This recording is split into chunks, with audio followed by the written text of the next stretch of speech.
कुठं इतरीत असतात का? काय माणसं करतील महाराज भरोसा नाही, एवढं कृपण माणसं. मी म्हणतो असले काँग्रेस राहते विकत घेणारे माणसं 5-50 गोळा करीत जावं आणि त्याच्या नाव एवढं नाही सुट्टी धरी जावं. म्हणजे येणाऱ्या महाराजाला येताना ये म्हणून जाताना भैरवीच आहे. पण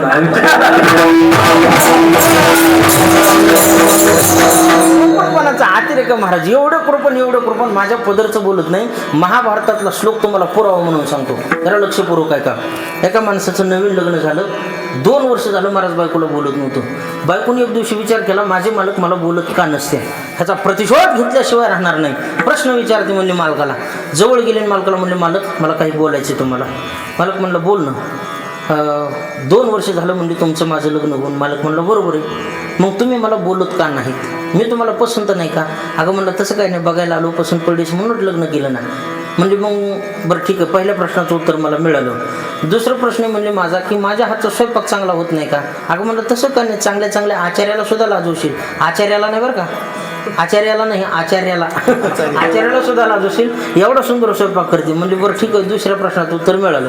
तिसरा प्रश्न, माझ्या हातचे कपडे चांगले निघत नाहीत का? अगं तसं काय नाही म्हणला, गावातलं धोबी सुद्धा तुझ्या पुढे फिका, इतके चांगले कपडे धुती.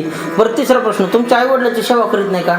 अगं तसं काय नाही म्हणला, तुझ्या पुढे पुण्य करायला सुद्धा फिके, इतकी आईवडिलाची सेवा करते. मग म्हणली, मी तुम्हाला दिसायला चांगली आहे, असायला चांगली आहे, स्वयंपाक चांगला करते म्हणतात, कपडे चांगले धुते म्हणतात, आईवडिलाची सेवा करते म्हणतात, मग सर्व गुणानं परिपक्व असताना 2 वर्ष झालं मालक तुम्ही मला बोलत नाहीत, याचं उत्तर मला पाहिजे. त्या महाभागाचं उत्तर आहे, लक्षपूर्वक आहे का? ते म्हणतं, या पाय, मी जर तुला बोललो तर तुझ्या माझ्या बोलण्यातून आपल्या दोघांमध्ये प्रेमाचे संबंध निर्माण होतील, आणि जर प्रेमाचे संबंध निर्माण झाले तर माझ्यापासून तुला एखादी संतती जन्माला येईल, आणि जर ते पोट्ट जन्माला आलं तर ते काट माझं कमी लिहिलं सगळं धन धारण करेन, म्हणून मी तुला बोलत नाही. कृपण धर्मवेन स्वभार्या विगच्छति आशामे वजायते पुत्रं समेमित्तं हरिदिदी. महाभारतातला श्लोक आहे महाराज. इतकं काही काही माणसं कृपण आहेत. मग सांगायचं मला मुद्दा एवढंच आहे महाराज, जसं या धनुलोभी माणसाला सर्व भावानी फक्त धनच आवडतं, तितक्याच सर्व भावानी आपल्याला देव आवडला पाहिजे. म्हणून महाराज बोलतात, मनवोनी शरण जावे सर्व भावे देवाशी. ठीक आहे म्हणला महाराज, पण सर्व भावानी जर आम्ही देवाला शरण गेलो, आमच्या जीवनामध्ये फायदा काय? पार भवदुस्तर नदीचा तो भगवान परमात्मा तुला पहिलं तीराला नेल्याशिवाय राहणार नाही. भव नदी तरुण जाणं म्हणजे सोपी गोष्ट नाही मायबाप. एखादा ओढा नाला ओलांडून जाणे इतपत हे काम सोपं नाही. आजपर्यंत भव नदी तरुण जाण्यासाठी बरेच लोक गेले, पण बुडाले तयाचा मूळ ना मार्ग. कोण कोण्या मार्गाने गेलं थांग पत्ता सुद्धा लागला नाही. पण महाराज म्हणतात, नामाच्या सहस्रवरी नावाय अवतारी सजूनिया संसारी तारू झालो तुका म्हणे कृपा निधी आमावतरी नावे मधी. नावेमध्ये बसून तो भगवान परमात्मा पहिल्या तीराला नेल्याशिवाय राहत नाही. पण कधी? महाराज म्हणतात, सर्व भावाने त्याला शरण गेलं तर. म्हणून तो हा उतरील पार भवदुस्तर नदीचा. भव नदी तरुण जाणं सोपी गोष्ट नाही, पण भगवंताचं जर नामचिंतन सर्व भावाने तुम्ही केलं, मनोभावे जर तुम्ही सर्व भावाने शरण गेला, तर तुम्हाला पहिलं तीराला नेल्याशिवाय राहणार नाही. साधक म्हणला, महाराज ठीक आहे, पण आम्ही जुनी पापी म्हणला, एवढं मोठं पाप मी केलेलं, माझ्यासारख्या पाप्याला तुमचा भगवान परमात्मा तारील का? महाराज म्हणले, खोळ्या तोलाच काय, पण कोणालाही तारतो इतका कृपावंत आहे.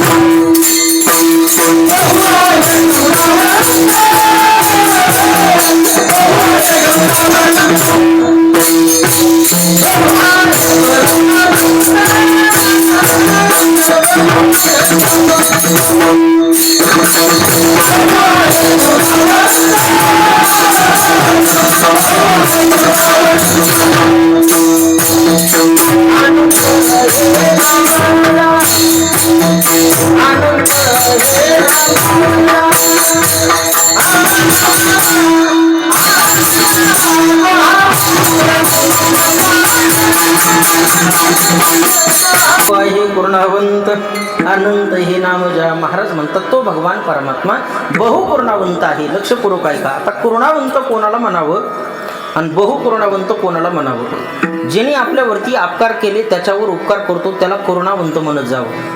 ज्याने आपल्यावरती उपकार केले त्याच्यावर उपकार करतो त्याला करुणा गुणवंत म्हणावं.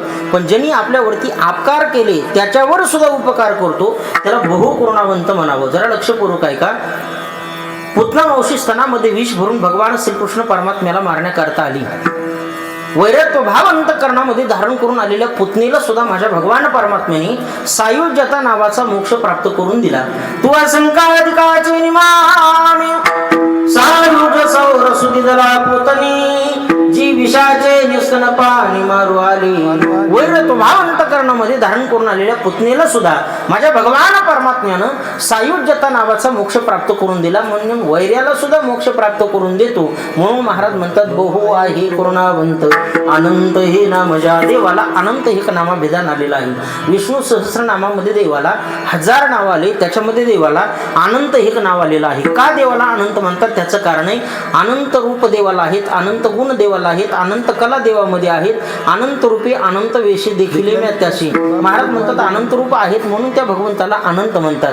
अनंत गुण आहेत म्हणून महाराज त्याला अनंत म्हणतात. असा देव आहे म्हणून त्याला अनंत हे नाम ज्या.